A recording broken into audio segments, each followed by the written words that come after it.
Can it be as simple as changing the message and changing the label to change a person's future? As of 2023, 1.5 million children in the UK have a special educational need, have been given a label and have fallen into a stereotype. Masks. We all have them. We all wear them. Do we change our masks based on who we interact with? Do we change our masks based on our environment or the expectations placed upon us? I have a mask. I have a professional mask as Gemma Peebles, CEO of Harrison College. I'm driven, determined, disciplined, I'm passionate, I'm process-orientated and efficient. I can be seen as a high achiever, a decision maker, and at times a risk taker. But at the end of the day, I take off my mask and I become Gemma, the mummy, the wife, the daughter, and the friend. I'm loving, kind, compassionate, and very patient. What mask are you wearing today? Many children wear masks and hide behind them to avoid torment, bullying, and harassment. Hiding behind a mask hinders their development of self-awareness and the perception of themselves. They hide behind these masks because they fear they can't be themselves in front of their peers or society. Hiding behind this mask is tiring, it's draining, and it's damaging to their mental well-being. So, do we become labels that we are given? Are we defined by those labels?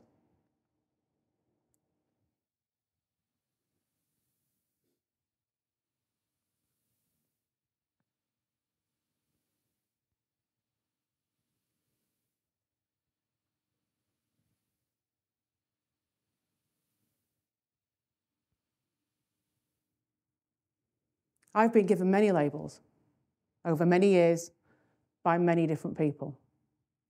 Over recent years, I've experienced much positivity.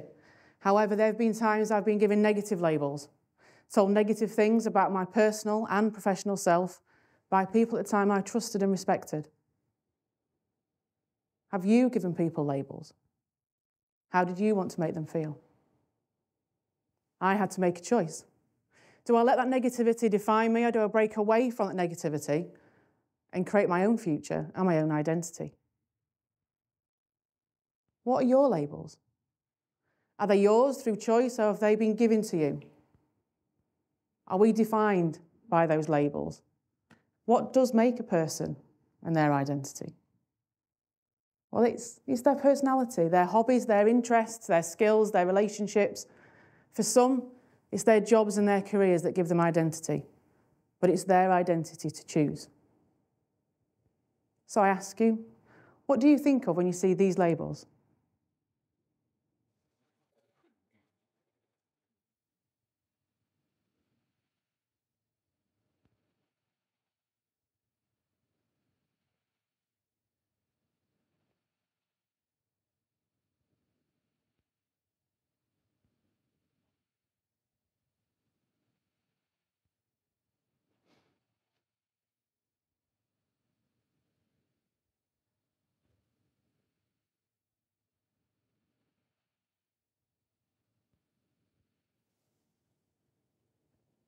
Why do we label a child as autistic? Why are they not a person or a child who has autism? Why do we label a person as dyslexic? Why are they not a person that has dyslexia?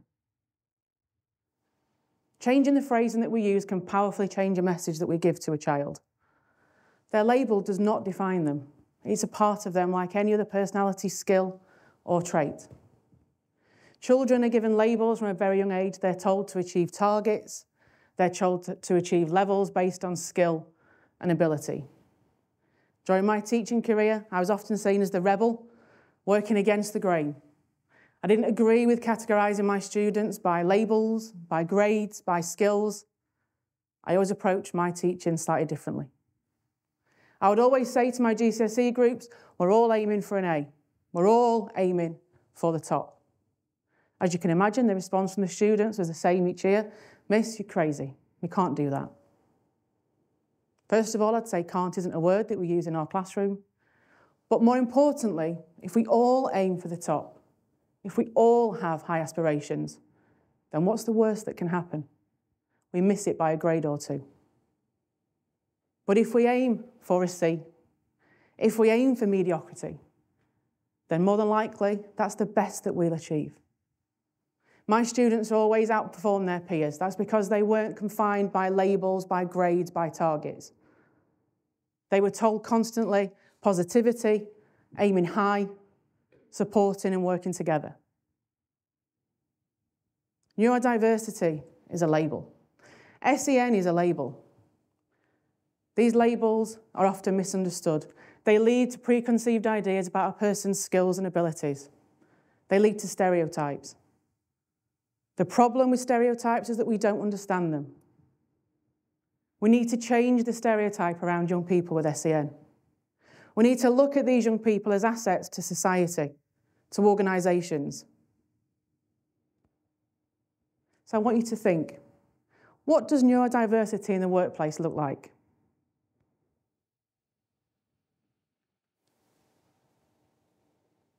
Is this what you thought it looked like? Embracing neurodiversity in the workplace is not only a moral imperative, but also a strategic advantage. Fostering an environment that values and accommodates neurodivergent individuals, organisations can tap into a wealth of talent, unique perspectives that drive innovation and create a more inclusive culture. We need to create a world that celebrates the diversity of the human mind. I want you to imagine a future where neurodivergent individuals are embraced by society and their skills for thinking differently are valued. A world in which we all celebrate individuality. A world in which language respects this and we avoid labelling and pigeonholing. A future in which we embrace role models who challenge stereotypes, where we celebrate successes and resilience of these young people. Well, that future is here, and that future is at Harrison College. I want to share a story with you. In 2020, a young man walked through my door, very reluctantly, I might add. He had very low self-esteem, didn't believe in himself, he was a school refuser, and his outlook at that point in time was to take his own life. He viewed that the best thing to do was stop being a hindrance to his family and friends and no longer be in this world. Thankfully, due to professionals, his family, he came to Harrison College in that September. Now, he walked through that door with a huge mask. He didn't want to engage with his peers, with the staff. And not only did he have that metaphorical mask, but he had a mask which was a yellow hoodie. The yellow hoodie was his safe blanket and his safe space. Through the first year at Harrison College, we spent time with him. We showed him that he mattered. We showed him that there were positives and that he had skills and abilities that he'd not yet found. We spent time. We listened. We talked, more often at him than with him. But we gave him what he so desperately needed, and that was someone to believe in him. In the second year of our programme, our students will go on internships with businesses across South Yorkshire. Unfortunately for this young man, COVID had just hit, and 2 businesses had offered him internships, and unfortunately they fell through. For a young man that had battled so much with determination, confidence, resilience, the fears came back. But he's trusted our team. He trusted the staff at Harrison College who had put so much belief into this young man. By the autumn, the construction company had stepped forward to say they would take an intern. Through the trust that he developed in our team, he started to teach himself a CAD design program.